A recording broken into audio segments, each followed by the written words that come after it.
ये आकाशवाणी रायपुर है। प्रादेशिक समाचार बुलेटिन के साथ मैं राहुल सिन्हा।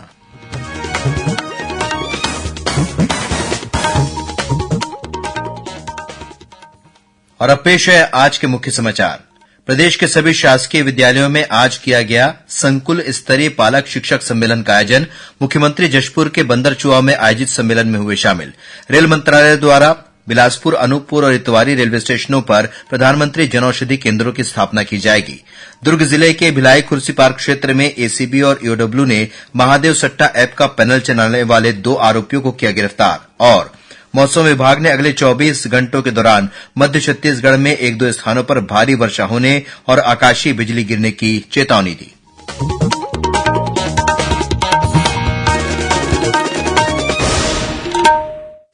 अब समाचार विस्तार से। प्रदेश के सभी शासकीय विद्यालयों में आज संकुल स्तरीय पालक शिक्षक सम्मेलन का आयोजन किया गया। मुख्यमंत्री विष्णुदेव साय आज जशपुर जिले के बंदरचुआ के शासकीय उच्चतर माध्यमिक विद्यालय में आयोजित संकुल स्तरीय पालक शिक्षक सम्मेलन में शामिल हुए। इस मौके पर मुख्यमंत्री ने कहा कि बच्चों की अच्छी शिक्षा और उनके उन्नत भविष्य के लिए यह आवश्यक है कि अभिभावक शिक्षकों से नियमित रूप से संवाद करें। जितना अधिक शिक्षक और अभिभावक के बीच संवाद होगा, उतना ही बच्चों का रचनात्मक विकास होगा। उन्होंने पालकों तथा शिक्षकों से कहा कि बच्चों के व्यक्तित्व विकास के लिए उन्हें बेझिझक बोलने के लिए तैयार करें। इस दौरान उन्होंने राष्ट्रीय शिक्षा नीति पर शिक्षकों से चर्चा की। स्कूल में बच्चों ने प्रदर्शनी भी लगाई थी, जिसका अवलोकन मुख्यमंत्री ने किया। प्रदर्शनी में बच्चों ने शिक्षा डिजिटल ऐप के संदर्भ में मुख्यमंत्री को जानकारी दी। बच्चों से संवाद करते हुए मुख्यमंत्री ने उन्हें पढ़ाई के साथ खेल और अन्य शैक्षणिक गतिविधियों में भी शामिल होने की सलाह दी। इस मौके पर मुख्यमंत्री ने बंदरचुआ में सर्व सुविधायुक्त बस स्टैंड निर्माण की घोषणा की। साथ ही उन्होंने प्राथमिक शाला बंदरचुआ से छेरा घोघरा चौक तक सड़क के किनारे सोलर स्ट्रीट लाइट लगाने, भुइयार बस्ती से सरना पहुंच मार्ग में सड़क और पुल का निर्माण, आश्रम छात्रावास को 50 से 100 सीटर करने और बंदरचुआ में मिनी स्टेडियम बनाने का भी ऐलान किया। मुख्यमंत्री विष्णुदेव साय ने एक पेड़ मां के नाम अभियान के तहत जशपुर जिले के बंदरचुआ में आज महतारी वंदन योजना के हितग्राही नीलम टोप्पो को अभियान का 2 लाखवां पौधा भी सौंपा। साथ ही उन्होंने अभियान के तहत जिले में चलाए जा रहे पौधा वितरण अभियान के हितग्राहियों को प्रमाण पत्र भी वितरित किए। गौरतलब है कि जिले में एक पेड़ मां के नाम अभियान की शुरुआत मुख्यमंत्री ने पिछले महीने 14 जुलाई को दुलदुला से की थी, जिसमें पौधा वितरण की संख्या 2 लाख हो चुकी है। रेल मंत्रालय द्वारा बिलासपुर, अनूपपुर और इतवारी रेलवे स्टेशनों पर प्रधानमंत्री जन भारतीय जन औषधि केंद्रों की स्थापना की जाएगी। इससे पहले प्रथम पायलट प्रोजेक्ट के तहत दक्षिण पूर्व मध्य रेलवे के नैला, पेंड्रा रोड, नागभीड़ और नैनपुर स्टेशनों में जनऔषधि केंद्र की सुविधा शुरू की जा चुकी है। जनऔषधि केंद्र की स्थापना का उद्देश्य लोगों को किफायती मूल्य पर गुणवत्तापूर्ण दवाएं उपलब्ध कराना है। दुर्ग स्थित हेमचंद यादव विश्वविद्यालय का दूसरा दीक्षांत समारोह कल 7 अगस्त को आयोजित किया जाएगा। समारोह में 68 शोधार्थियों को पीएचडी उपाधि और 48 विद्यार्थियों को स्वर्ण पदक प्रदान किया जाएगा। इससे पहले आज भिलाई इंस्टीट्यूट ऑफ टेक्नोलॉजी के सभागार में रिहर्सल किया गया। इसमें विश्वविद्यालय की कुलपति डॉक्टर अरुणा पल्टा सहित विश्वविद्यालय के कार्य परिषद और विद्या परिषद के सदस्य पीएचडी उपाधि और स्वर्ण पदक से सम्मानित होने वाले छात्र छात्राओं ने हिस्सा लिया। मुंगेली के शासकीय महाविद्यालय में दीक्षारंभ समारोह का आयोजन किया गया। इस कार्यक्रम में मुख्य अतिथि के रूप में विधायक पुन्नूलाल मोहले शामिल हुए। दीक्षारंभ समारोह में प्रथम वर्ष के छात्र छात्राओं के लिए राष्ट्रीय शिक्षा नीति के संदर्भ में प्रोफेसर बीके उपाध्याय ने विस्तार से चर्चा की। वहीं मास्टर ट्रेनर ने बताया कि राष्ट्रीय शिक्षा नीति में किस तरह पाठ्यक्रम क्रेडिट और चॉइस बेस्ड होगा।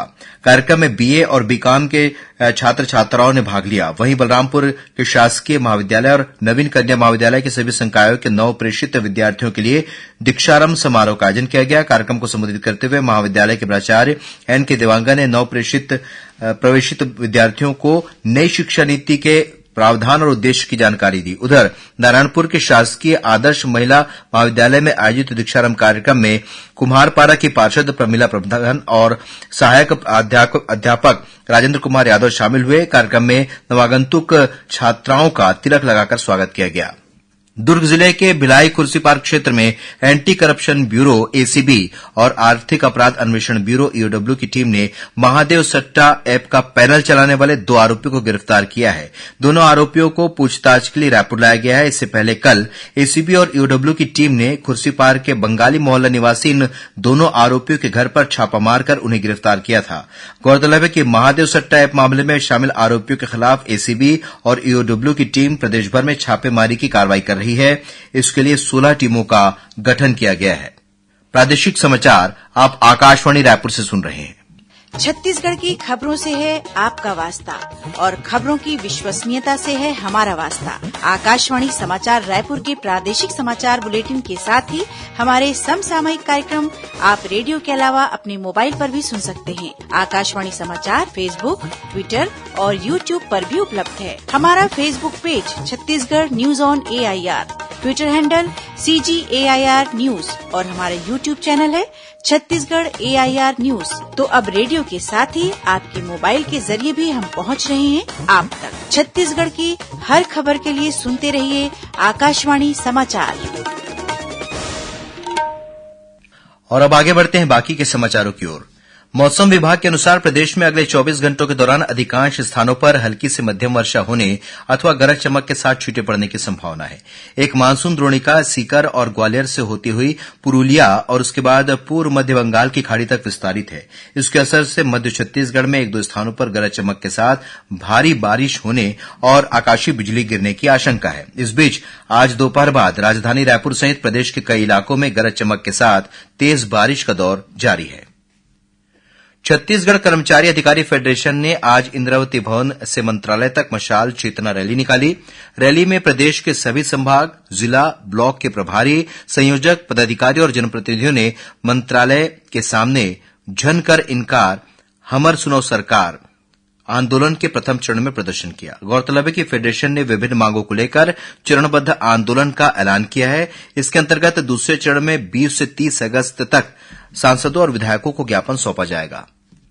आदिम जाति विकास मंत्री रामविचार नेताम ने आज दिल्ली प्रवास के दौरान केंद्रीय जनजातीय कार्य मंत्री जुएल ओरांव से मुलाकात की। इस दौरान उन्होंने श्री ओरांव से छत्तीसगढ़ में अनुसूचित जाति जनजाति सहित कमजोर और पिछड़े वर्गों के विकास के संबंध में चर्चा की। श्री नेताम ने केंद्रीय मंत्री से प्रधानमंत्री आदि आदर्श ग्राम योजना के तहत वर्ष 2022-23 की शेष राशि जारी करने का अनुरोध किया। वहीं उन्होंने एकलव्य आदर्श आवासीय विद्यालय में गुणात्मक शिक्षा के लिए 55 करोड़ 14 लाख रुपए से अधिक की राशि के प्रस्ताव को स्वीकृति प्रदान करने का भी आग्रह किया। श्री नेताम ने केंद्रीय मंत्री को बस्तर के 5 जिलों में चलाए जा रहे नियत नल्लानार योजना और प्रधानमंत्री जनमन योजना की प्रगति की भी जानकारी दी। वहीं वन मंत्री केदार कश्यप ने भी आज नई दिल्ली में केंद्रीय जनजातीय कार्य मंत्री जुएल ओरांव से भेंट कर राज्य के विभिन्न जनजातीय विषयों पर चर्चा की। उन्होंने बताया कि राज्य में जनजातियों के संरक्षण और उनके उत्थान के लिए राज्य सरकार प्रतिबद्ध है।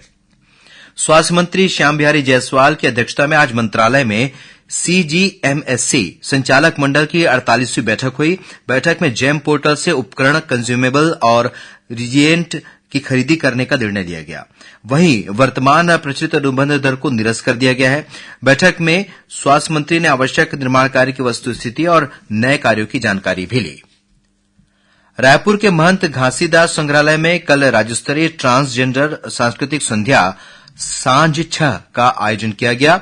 इस कार्यक्रम का आयोजन संस्कृति और पुरातत्व विभाग तथा छत्तीसगढ़ मितुआ संकल्प समिति के संयुक्त तत्वाधान में किया गया। कार्यक्रम में तृतीय लिंग समुदाय के कलाकारों ने रंगारंग प्रस्तुतियां दी। कार्यक्रम में जहां समाज में व्याप्त दहेज की कुरीतियों से संबंधित संगीतमय नृत्य नाटिका की प्रस्तुति दी गई, तो वहीं ट्रांसजेंडर युवाओं ने रैंप पर फैशन शो भी किया। कार्यक्रम के अंत में समुदाय के वरिष्ठ लोगों द्वारा सभी कलाकारों का सम्मान किया गया। गौरेला पिंडरा मारवाही पुलिस द्वारा पुलिस फिट कॉफ फिट सिटी कार्यक्रम के तहत आज से ओपन बैडमिंटन प्रतियोगिता शुरू हो गई है। इस स्पर्धा का शुभारंभ कलेक्टर लीना कमलेश मंडावी और पुलिस अधीक्षक भावना गुप्ता ने किया। 8 अगस्त तक चलने वाली इस प्रतियोगिता में कोरिया, अंबिकापुर, सूरजपुर, मुंगेली, बिलासपुर, गौरेला पिंडरा मरवाही और मनेन्द्रगढ़ चिरमिरी भरतपुर जिले के लगभग 100 खिलाड़ी हिस्सा ले रहे हैं। वहीं दक्षिण पूर्व मध्य रेलवे संघ द्वारा रायपुर में 9 और 10 अगस्त को शतरंज प्रतियोगिता का आयोजन किया गया। इस प्रतियोगिता में केंद्र सरकार के सभी विभागों के अधिकारी और कर्मचारी हिस्सा लेंगे। और अब कुछ खबरें संक्षेप में। मुख्यमंत्री विष्णु देसाई की अध्यक्षता में राज्य मंत्रिमंडल की बैठक कल सुबह 11 बजे मुख्यमंत्री निवास कार्यालय में होगी। राज्यपाल रविन्द्र डेका से आज नई दिल्ली में आदिम जाति विकास मंत्री रामचंद्र नेताम ने सौजन्य मुलाकात की। जांजगीर चांपा जिले के नवागढ़ थाना क्षेत्र में जेल ले जाते समय एक आरोपी फरार हो गया। इस मामले में पुलिस अधीक्षक ने आरक्षक सोमनाथ केवट को सस्पेंड कर दिया है। जांजगीर चांपा जिले के कुरमा गांव में सर्पदंश से 2.5 साल के एक बच्चे की मौत हो गई। दुर्ग जिले के कुम्हारी थाना क्षेत्र में राष्ट्रीय राजमार्ग पर बीती शाम सड़क हादसे में एक युवती की मौत हो गई और बालोद पुलिस ने एक अंतर्राज्यीय चोर को गिरफ्तार किया है। अंत में मुख्य समाचार एक बार फिर। प्रदेश के सभी शासकीय विद्यालयों में आज से किया गया संकुल स्तरीय पालक शिक्षक सम्मेलन का आयोजन। मुख्यमंत्री जशपुर के बंदरचुआ में आयोजित सम्मेलन में हुए शामिल। रेल मंत्रालय द्वारा बिलासपुर, अनूपपुर और इतवारी रेलवे स्टेशनों पर प्रधानमंत्री जनऔषधि केंद्रों की स्थापना की जाएगी। दुर्ग जिले के भिलाई खुर्सी पार्क क्षेत्र में एसीबी और यूडब्ल्यू ने महादेव सट्टा ऐप का पैनल चलाने वाले 2 आरोपियों को किया गिरफ्तार। और मौसम विभाग ने अगले 24 घंटों के दौरान मध्य छत्तीसगढ़ में 1-2 स्थानों पर भारी वर्षा होने और आकाशीय बिजली गिरने की चेतावनी दी। इसी के साथ प्रादेशिक समाचार बुलेटिन समाप्त हुआ। नमस्कार।